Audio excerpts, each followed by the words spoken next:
मागण्या जर मान्य करणार नसेल तर या राज्यातली सर्व जी करते युवा शक्ती जर एकत्रित आली तर या सरकारला ते परवडणार नाही. म्हणून सरकारने काही तरी आजचा नाही तर उद्याचा दिवस हे सर्व आदिवासी बंधू आणि भगिनी तुम्हाला देत आहेत. आम्ही त्यांच्या बरोबर आहोत. आमचा पाठिंबा यांना आहे.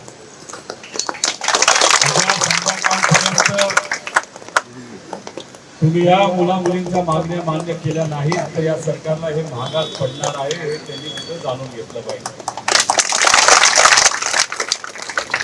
आत्ताचा जो जी आर काढला गेला होता पहिल्यांदा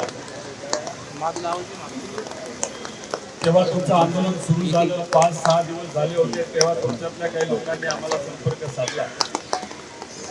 आम्हाला तुमच्या सगळ्यांच्या वतीने या सरकारला आव्हान देणारं एक सोशल मीडियाचं ट्विट तिथे केलं आणि काही अधिकाऱ्यांची नेहमी आमची भूमिका असते, एखादं आंदोलन असेल तर आम्ही पाठिंबा देतो, पण आम्हाला त्याच्यामध्ये राजकारण करायचं नसतं. कारण का हे आंदोलन तुमच्या भवितव्यासाठी फार महत्वाचं आहे. त्यामुळे आमचा प्रयत्न असतो जर सरकारने तुमच्याकडे दुर्लक्ष केलं तर मग याच्यामध्ये सहभाग घेऊन तुम्हाला पाठिंबा देऊन जेवढी जमेल तेवढी ताकद वाढवण्याचा आम्ही प्रामाणिकपणे प्रयत्न करत असतो. सोशल मीडिया व्यक्त झाल्यानंतर काही अधिकाऱ्यांशी बोलल्यानंतर तुम्हाला माहिती आहे की पहिला जी आर त्यांना मागे घ्यावा लागला. पण जी आर जो मागे घ्यावा लागला तो आम्ही पाठपुरावा केला म्हणून सोशल मीडियावर व्यक्त झालं म्हणून नाही. तुमची एकजूट जी होती, तुम्ही जे आंदोलन केलंय, तुम्ही जे सगळ्यांनी संघर्ष केला त्याला तो विजय आला असं आपल्या सगळ्यांना तिथं म्हणावं लागेल. पण हे सरकार असं आहे की तुमच्या मागण्या किती रास्त असल्या तरी त्यांना त्यांच्या ज्या काही गोष्टी त्यांचे विचार त्याच्यामध्ये घुसवावेच नाही. त्यामुळे जेव्हा त्यांनी दुसरा जी आर काढला त्याच्यामध्ये सुद्धा तुमच्या ज्या अटींचा तुम्हाला विरोध होता त्या अटी त्यांनी तशाही कशातरी घुसवण्याचा प्रयत्न तिथे केला. एक तर पहिला जी आर जेव्हा काढला तेव्हा तुम्हाला संविधानाने दिलेला हक्क होता की कुठेतरी संघटनेबरोबर संलग्न राहायचं, आंदोलन करायचं. अख्ख्या देशातल्या जाती धर्माच्या पलीकडे जाऊन संविधानाने दिलेला सगळ्यांना हक्क आहे. तोच हक्क पहिल्या जी आर मधून तुमचा काढण्यात आला होता. वयाची अट तुमची मागणी होती 2011चा जो जी आर आहे त्या पद्धतीनेच तुम्हाला ती अट असावी, बरोबर का नाही? सोपी होती, पूर्वीपासून तसं चालत आलेलं आहे. मग आता बदलण्याचं कारण काय? काही अधिकाऱ्यांशी मी बोललो, त्यांचं मत आलं की काही लोक असं करतात तसं करतात. मी म्हणलं 1-2% 98% मुलांमुलींवर तुम्ही अन्याय त्याच्यामध्ये का करताय? तसंही तुम्ही यांना परमनंट कुठं हॉस्टेल देत नाही, भाड्यावरच देता ना. दुर्दैव असं भाड्यावर देत असताना सगळे जे हॉस्टेल आहेत ते शहराच्या बाहेर. आणि मग तिथून म्हणजे तुमचं जे आंदोलन आहे ते उपोषण जिथं सुरू आहे मांजरीला, तिथून इथे यायला मला 1 तास लागला. आज रविवार आहे. आता रविवार असताना 1 तास लागत असेल तर तिथून तुमच्या कॉलेजपर्यंत पोहोचायला तुम्हाला कमीत कमी 2 तास लागत असेल का नाही? तुम्ही त्या कॉलेजला येणार त्याच्यात तुम्हाला तुमचं कॅन्टीन कुठे, जेवण कुठे मिळतं, जेवण कसं मिळतं? डीबीटी मध्ये सुद्धा मला माहित नाही तुम्हाला जो महागाई भत्ता दिलाय का नाही दिला. 10 वर्षापूर्वी जो भत्ता मिळत होता तसाच भत्ता मिळत असेल तर अवघड झालं.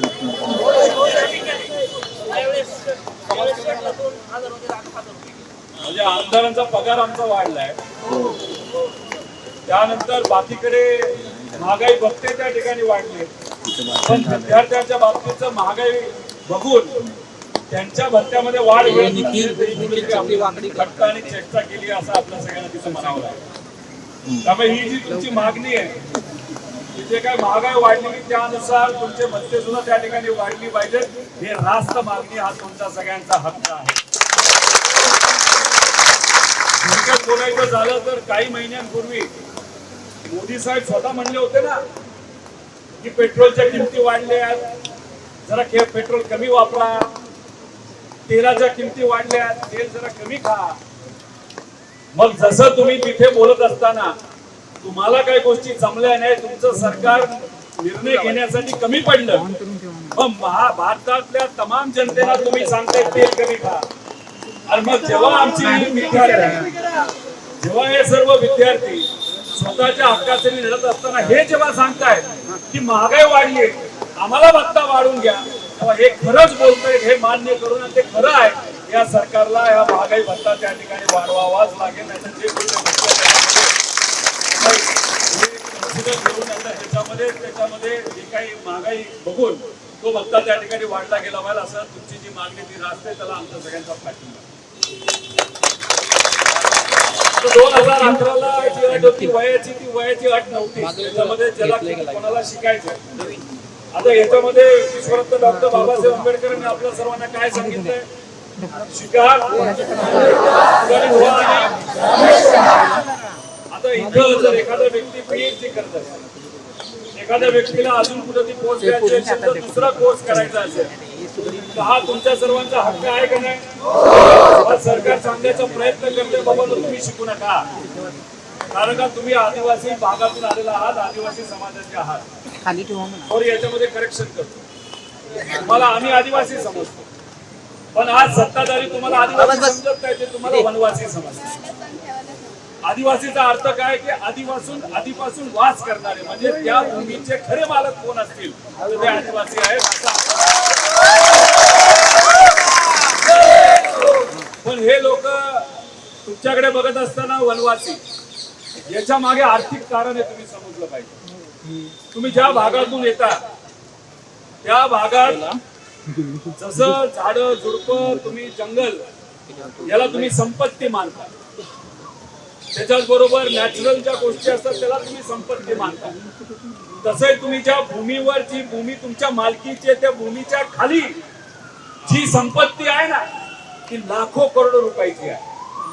जर तुम्हाला आदिवासी समजलं आणि आदिवासी मानून त्या जमिनीचा हक्क तुमचा तसाच जर अबाधित ठेवला, तर मोठे मोठे हे जे श्रीमंत लोक आहेत त्यांना त्या जमिनीच्या खालून खनिज काढण्याचा हा अधिकार हे सरकार कसं देणार? म्हणून जे तुमचे अधिकार होते माझ्या काळामध्ये, ते अधिकार त्या ठिकाणी कमी करण्यात आले. तुम्हाला पूर्वी विचारलं जायचं की एखादं खाण करायची असेल, एखादी इंडस्ट्री आणायची असेल, की बाबांनो तुम्हाला काय वाटतं, तिथे असणाऱ्या ग्रामपंचायतला विचारलं जात होतं. पण हा दुर्दैव असं तिथल्या ग्रामपंचायतला विश्वासात घेतलं जायचंय, लोकांना विश्वासात घेतलं जात नाही. सुरजागड या भागातून कुणी आले का इथं? तिथं खाण केली जाते माहिती तुम्हाला? तिथं काही आदिवासी आपल्याच बंधू भगिनींचा तिथं विरोध होता. मध्ये कुठला तरी कायदा केला, कुठला कायदा त्याला नक्षलवादी आपल्याला ठरवण्यात आलं, जन सुरक्षा कायदा. काही लोक म्हणतील जन सुरक्षा कायदा लोकांच्या सुरक्षेसाठी आहे, अजिबात नाही.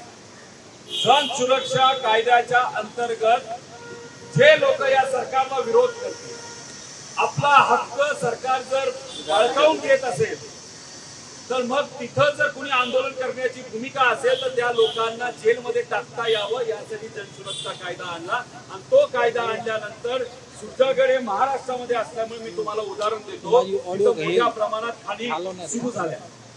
कोणाची जमीन गेली? आणि आदिवासी समाजातल्या मुला मुलींना, युवांना तिथं नोकरी देणार म्हणून सांगण्यात त्यांना काय नोकरी दिली? खाणीमध्ये तिथं जाऊन काम करण्याची नोकरी दिली. ज्याचा दारोग्याचे प्रश्न मोठ्या प्रमाणात वाढत चालले, वॉचमॅन म्हणून कोणातरी काम दिलं, तिथं कुठल्याही एखाद्या युवांना शिक्षण बघून काम दिलं गेलं नाही. त्यामुळे जेव्हा कायदे आणले गेले, ते कायदे तुम्हाला प्रोटेक्ट करण्यासाठी, इतर समाजाच्या लोकांना प्रोटेक्ट करण्यासाठी कायदा आणला गेला नाही. काही व्यावसायिकांना तिथं खाणी करता याव्यात आणि खाणीतून वाणिज्य काढून व्यवसाय करता यावा, यासाठी हे सगळे कायदे तिथं आणले गेले. शक्तीपीठ मार्ग माहिती तुम्हाला? कुठून येतो? तुमच्याच भागातून येतो, म्हणजे गडचिरोलीतून येतो. तो काही लोकांना सुख सुविधा मिळावे यासाठी काढला गेला नाही रस्ता.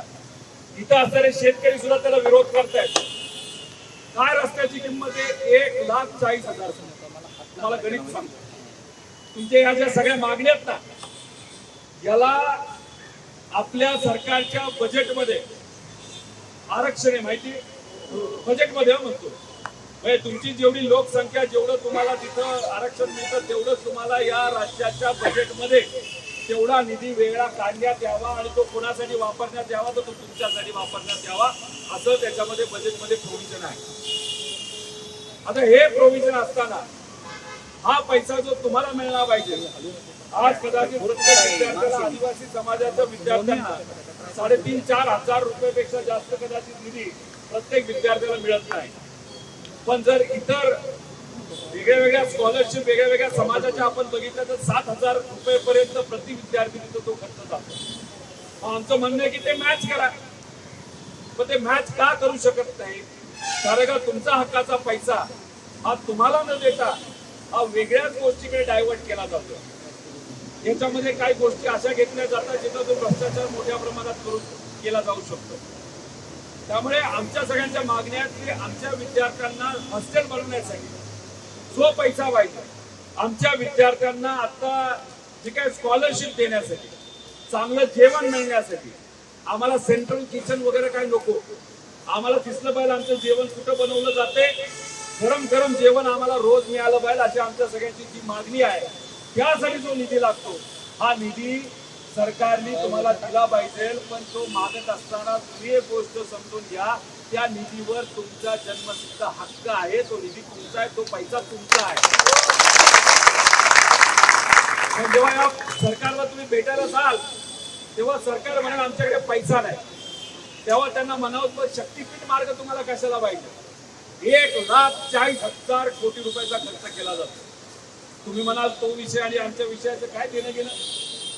तर एक सांगतो, महाराष्ट्रामध्ये नॅशनल हायवेची काही कामं झाली, उत्तर प्रदेशमध्ये कामं झाली. रस्ता बनवायला 8 पदरी रस्ता बनवायला नॅशनल हायवेला खर्च किती आला पर किलोमीटर? 45 रुपये खर्च आला. किती? 8 पदरी रस्ता.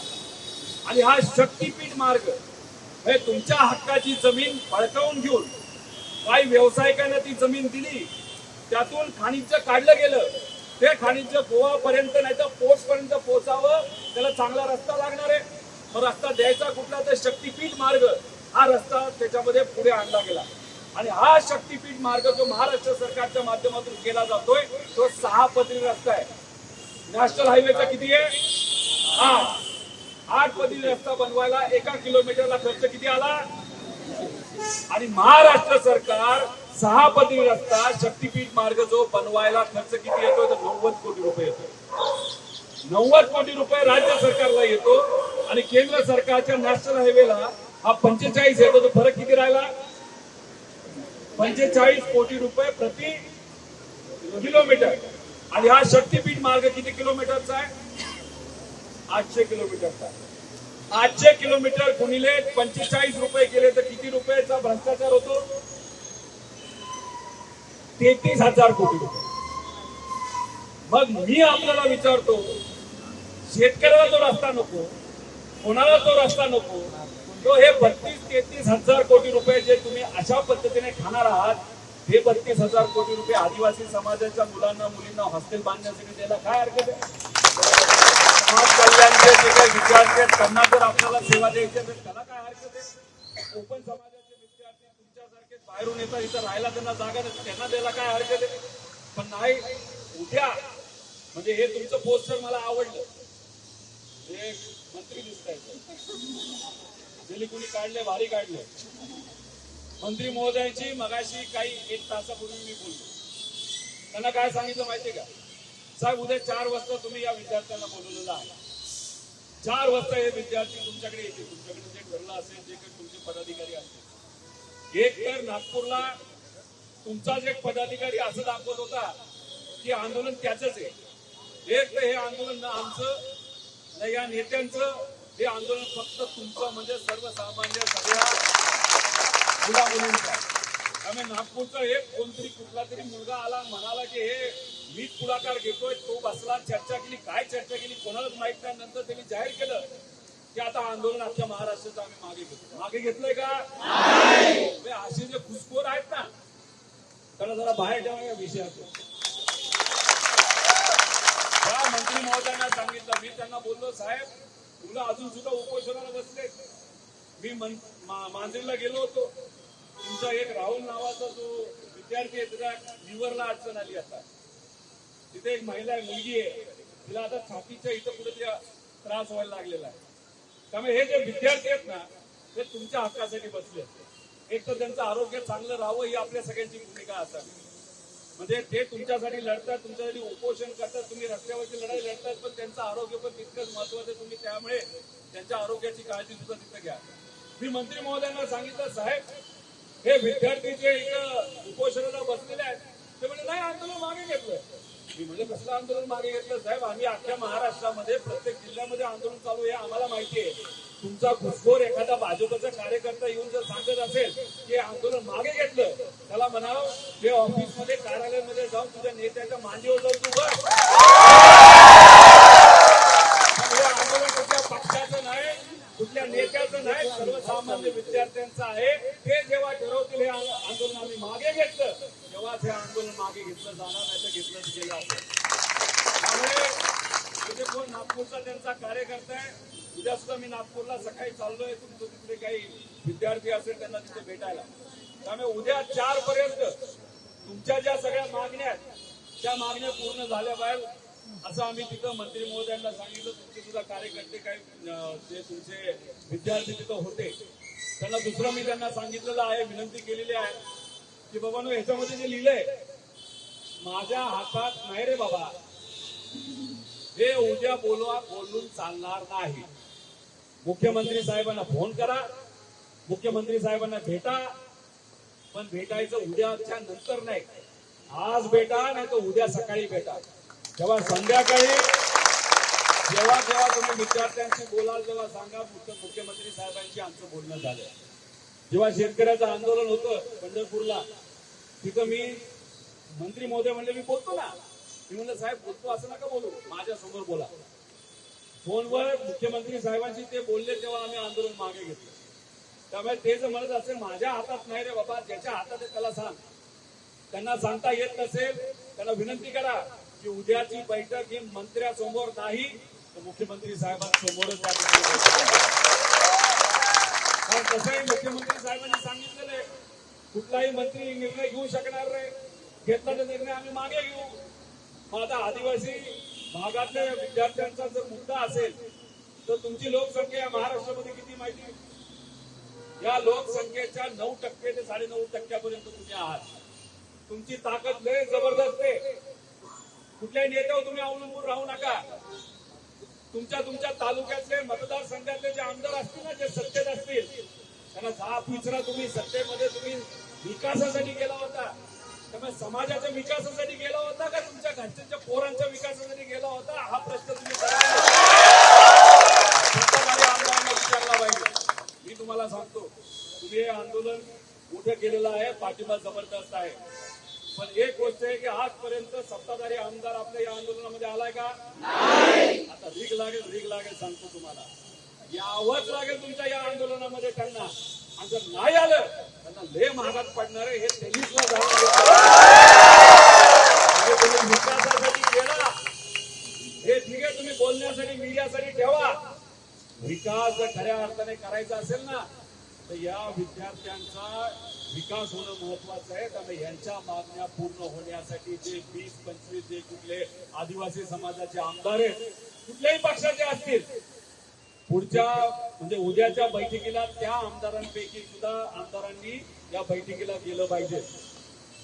आम्ही आवाहन करतो, आमचे जर आमदार असतील आम्ही खासदारांना सुद्धा विनंती करतो उद्या संध्याकाळच्या बैठकीला आदिवासी समाजाच्या सर्व आमदारांनी तिथं सत्तेतले नाही तर विरोधातले तिथं गेले पाहिजे. आणि जे सत्ताधारी आहेत त्यांनी या मंत्री महोदयांच्या डोक्यावर बसलं पाहिजे. माझ्या हातात नाही रे बाबा, हे जे मंत्री बोलतात त्यांना सांगा कृपा करून तुम्ही शांत बसा, नाहीतर तुमचं पण राजकीय भवितव्य हे अडचणीत येऊ शकतं. आणि ज्याच्या हातामध्ये आहे त्याच्याकडे ते 25 आमदार आणि आमचे सर्व विद्यार्थी प्रतिनिधी यांना घेऊन तिथे गेलं पाहिजे, चर्चा केली पाहिजे आणि आमच्या प्रमुख ज्या मागण्या आहेत त्या पूर्णपणे मान्य झाल्या पाहिजे. आम्ही विद्यार्थी म्हणून हे म्हणत नाही की लगेच आमची बिल्डिंग बांधा. आमचं एवढंच मत आहे की बिल्डिंग बांधायला वेळ असेल तर पुढच्या 10 दिवसामध्ये आम्हाला परवानगी द्या. युनिव्हर्सिटीमध्ये जागा आहे, तिथं आदिवासी विभागाची आपल्याला बिल्डिंग बांधता याच्या आधी आम्ही सुद्धा बोललो होतो, पण तो प्रस्ताव जाऊन 5 वर्ष झाली आणि अजूनपर्यंत त्याच्यावर कुठलाही निर्णय घेतला नाही. तो निर्णय घ्या ना उद्या तुम्ही.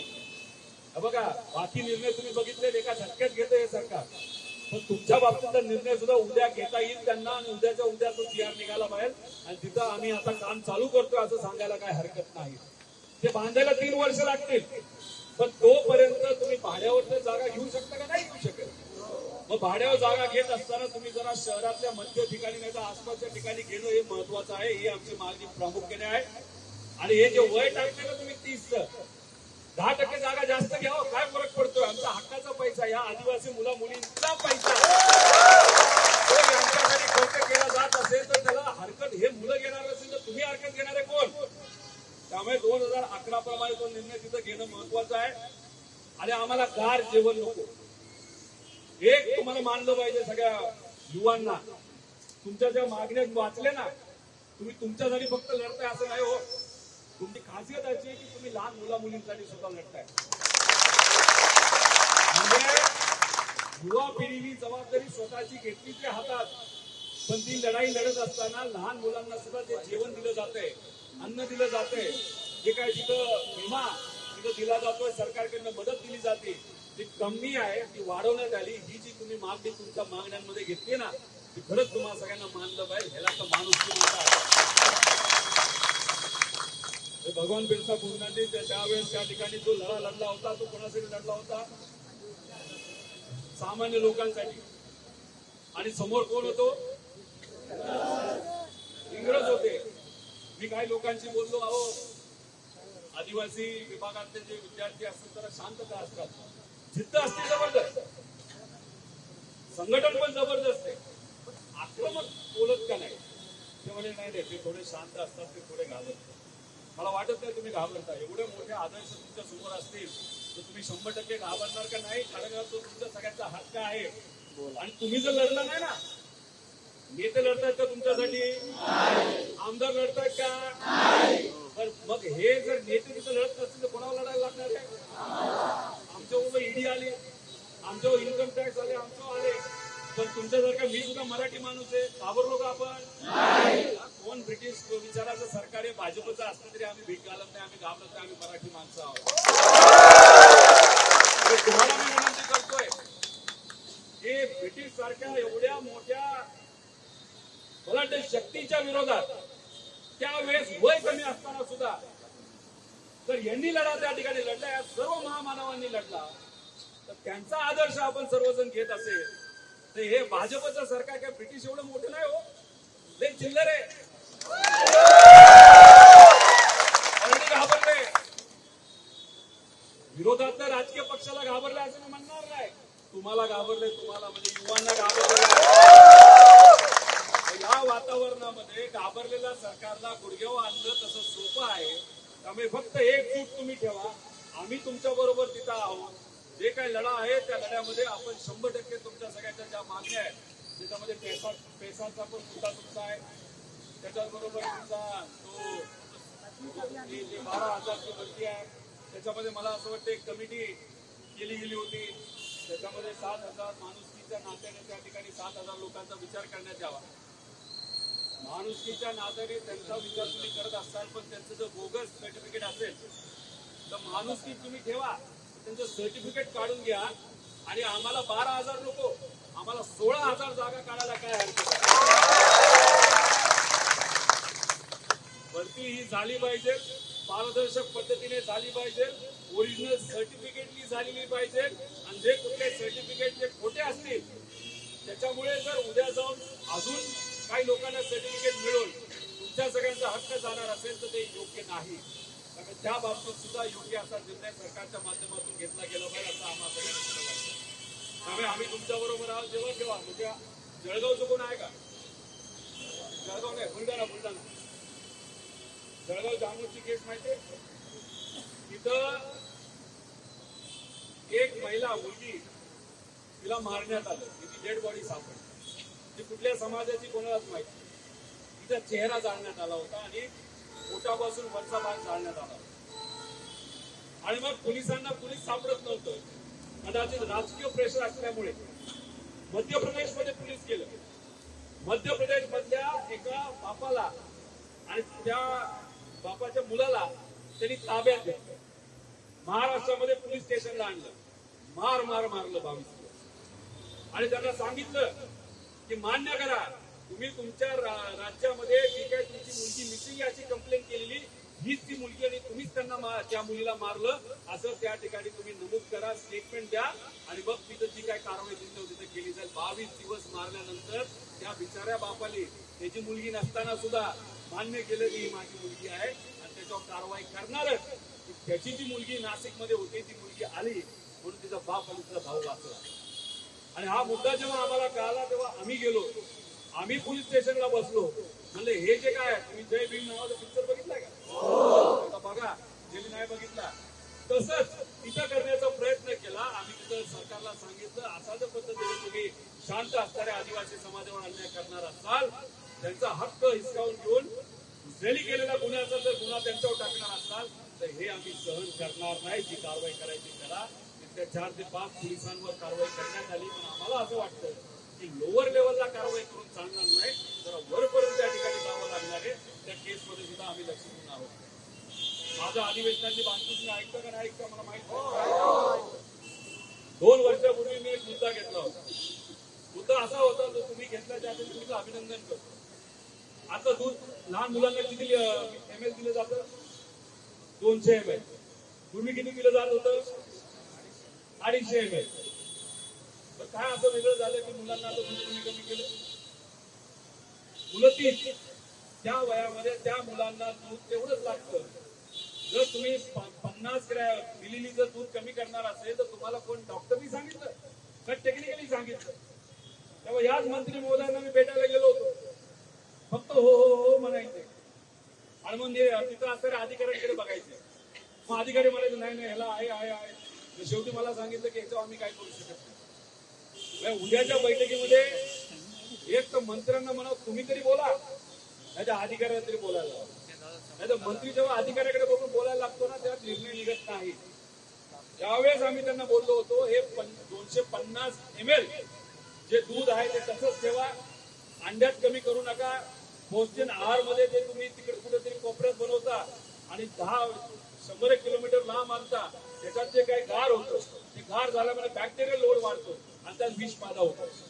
विष पैदाच्या केसेस किती आहेत? बऱ्याच आहेत. गेल्या 2 वर्षामध्ये आदिवासी भागामध्ये राहणाऱ्या आदिवासी समाजाची लहान मुलं आणि मुलींचा मृत्यू किती झालाय? 500च्या पुढे. का? सरकार लक्ष घेत नाही. नाहीतर सरकार जी काही व्यवस्था त्या ठिकाणी द्यायला पाहिजे त्याच्यामध्ये कुठेतरी हलगर्जीपणा करते. त्यामुळे हे जे मुद्दे तुम्ही सर्वांनी घेतलेले हे महत्वाचे. आम्ही तुमच्यासाठी लढू, तुमच्या बरोबर आम्ही आहोत. तुम्हाला त्या ठिकाणी पाठिंबा देतो आणि मीडियाच्या माध्यमातून जे कोणी आमदार सत्तेतले आहेत ते आदिवासी भागातून येतात, आदिवासी समाजाचे येतात. त्याला मला एवढंच सांगायचंय की आजचा दिवस आहे, उद्याचा दिवस आहे. तुम्हाला जिथं कुठं आंदोलन या आदिवासी मुला मुलींचं असेल तिथं जाऊन तुम्हाला पाठिंबा द्यावा लागेल. उद्याची जी बैठक आहे त्या बैठकीमध्ये तुम्हाला सहभाग घ्यावा लागेल.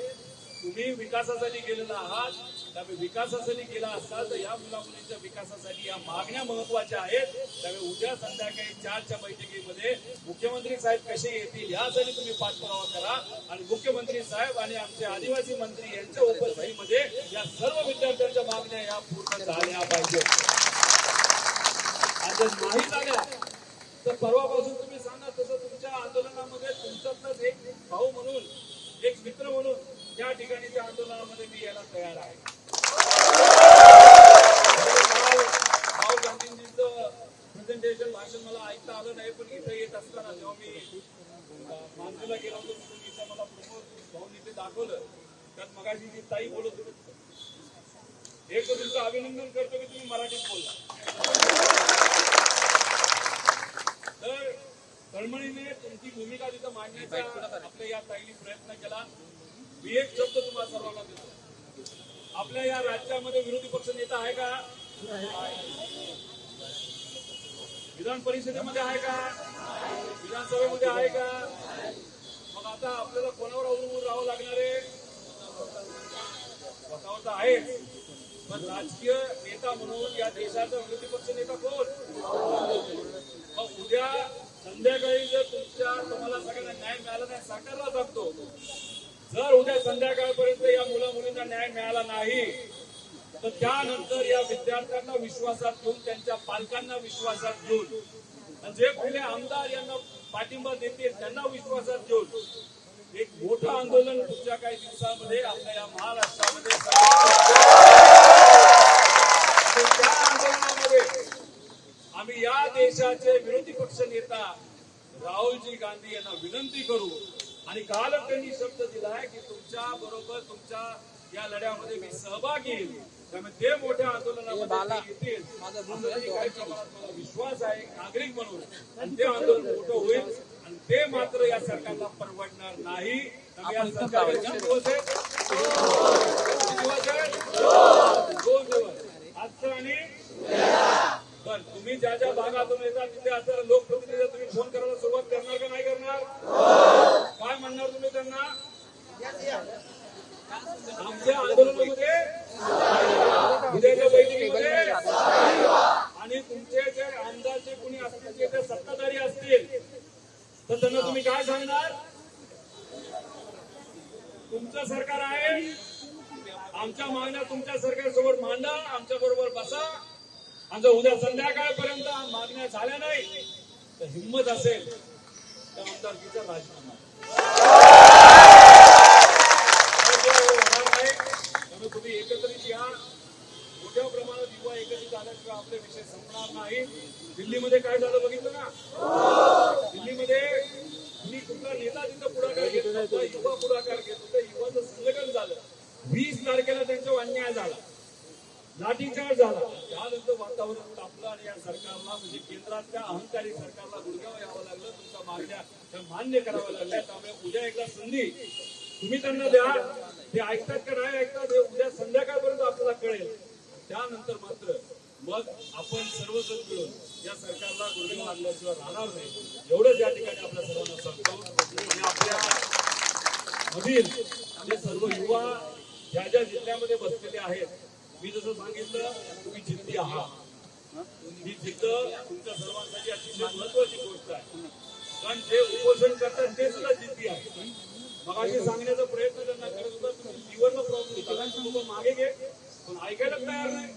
तर असे जे सगळे विद्यार्थी तिथं कुठं बसले असतील ज्यांना किडनी लिव्हर साखर 40ला आली 50ला आली आहे, त्यांना मात्र तुम्हाला विनंती करावी लागेल की बाबा तुम्ही ऐकून घ्या, आपलं आरोग्य ठीक आहे त्याच्या जागेवर दुसरं कोणी ते बसलं तर काय हरकत नाही, पण मग आपल्या आरोग्याला अडचण येऊ नये. कारण तुम्ही जे स्वप्न बघत आहात ते फक्त तुमचं नसून तुमच्या आई वडिलांचं सुद्धा स्वप्न आहे.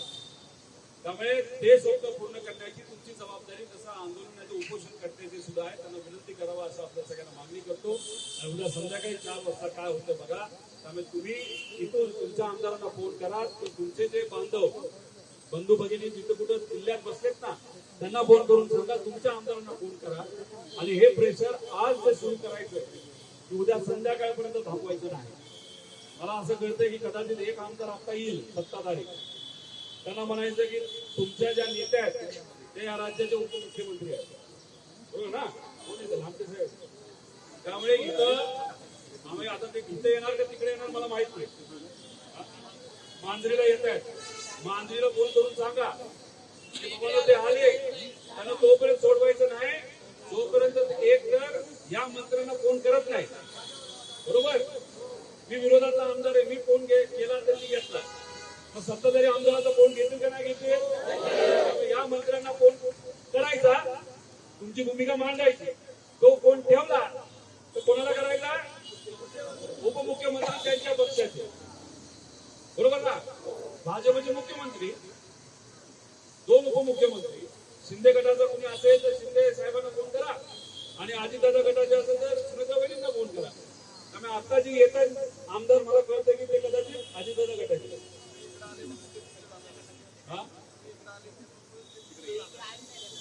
आम्ही जिथं कुठं जातो ना तिथं प्रेमाची माणसं गोळा होतात. त्यांच्या मनामध्ये शंका आहे ना ते मात्र फुळून जातात. त्यामुळे तिथल्या लोकांना तुम्ही सांगावं जरा प्रेशर आणा आम्ही तुमच्या बरोबर आहोत. आमचा आदरणीय पवार साहेब, कारण का बजेटमध्ये आरक्षण मिळावं म्हणजे पैशाच्या बाबतीत यासाठी आदरणीय पवार साहेबांनी खूप मोठ्या प्रमाणात काम करून त्यांच्या काळामध्ये हा निर्णय घेतला गेला आणि त्यांना सगळ्यांची जाणीव आहे, सगळ्या समाजाच्या मुलामुलींची जाणीव आहे आणि मग तो न्याय देण्यासाठी ते तुमच्या बरोबर आहेत. सुप्रियाताई आहेत, आमचा पक्ष आहे, आम्ही आहोत आणि इतरही पक्ष सर्वजण नक्कीच राहतील. राहुलजी गांधी स्वतः व्यासपीठावरनं तुम्हाला पाठिंबा त्यांनी तिथं दिलेला आहे. तो पाठिंबा आज व्यासपीठावरनं असला या सरकारने तुमच्या मागण्या मान्य नाही केल्या तर उद्या जाऊन त्या रस्त्यावर येऊन सुद्धा तुम्हाला पाठिंबा द्यायला नक्कीच तयार होतील असा आम्हाला विश्वास आहे. तुमच्याबरोबर आम्ही आहोत. पाऊस आहे, तुम्ही ठरवा पावसात बसायचं काय करायचं, पण फोन करायला मात्र तुम्ही फोन करायला विसरू नका. फोन करायला लगेच सुरुवात करा. माझी आमदारांना फोन करा, आजी आमदारांना फोन करा, खासदारांना फोन करा आणि उद्या संध्याकाळी त्यांना त्या बैठकीला बोलून आला आणि उद्या आपण असं बघूया टीव्हीवर, हा आमदार आला, हा आला, हा आला नाही, तो आला नाही, हा आला नाही, आमदार भुके घेतलेले असू ना तर भुके असो, विषय एवढाच आहे की जेव्हा तुम्ही निर्णय घेणार की बाबा घरी येऊन तुम्हाला बघतो तेव्हा परत यावं लागतं. तुम्ही तुमच्या अधिकारांचा वापर करून फोन करा. तुम्ही त्यांना मतदान केलं असलं काय नसलं काय, त्या मतदारसंघातून आमदार झाले म्हणजे ते तुमचे आमदार आहेत, त्यामुळे त्यांना फोन करा. जे विरोधाचे आमदार आहेत त्यांना फोन करा. जे निवडून नाही आले तरी पूर्वी प्रतिनिधित्व केला त्यांना फोन करा. पण मोठ्या प्रमाणात या पदाधिकाऱ्यांना, आमदारांना, लोकप्रतिनिधींना तुमच्या या लढ्यामध्ये सहभाग घेऊन घेतल्यानंतर तुमच्या मागण्या मार्गी लावण्यासाठी मदत होईल. नाहीतर हे सरकार इतकं गेल्याच्या कातडीचं आहे, त्यांना काही घेणं देणं नाही. तुम्ही शाळा सोडून इथं बसता, कॉलेज सोडून इथं बसता, हे मात्र एसी मध्ये बसून मजा करणार. म्हणजे हा कालचं आंदोलन नाही, कालचा संवादाचा कार्यक्रम बघितला. स्वइच्छेने लोक आले. वातावरण कसं होतं? गरम होतं आणि हाऊसफुल होतं, चांगलं होतं, प्रेमाला. अरे तुम्ही पण होता की? त्यामुळे आज तसंच काहीतरी नागपूरला घ्यायचा प्रयत्न केला. आलेली गर्दी आणि आणलेली गर्दी याचा फरक बघायचा असेल तर कालचं बघा आणि आजचं नागपूरचं बघा, मग तुम्हाला त्या ठिकाणी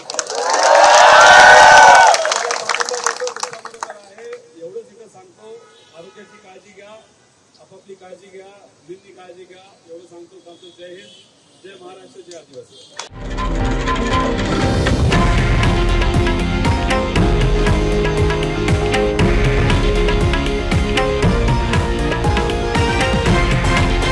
हे आहे देशातील नंबर 1 न्यूज नेटवर्क आणि आपण पाहत आहात TV9 मराठी, एकमेव.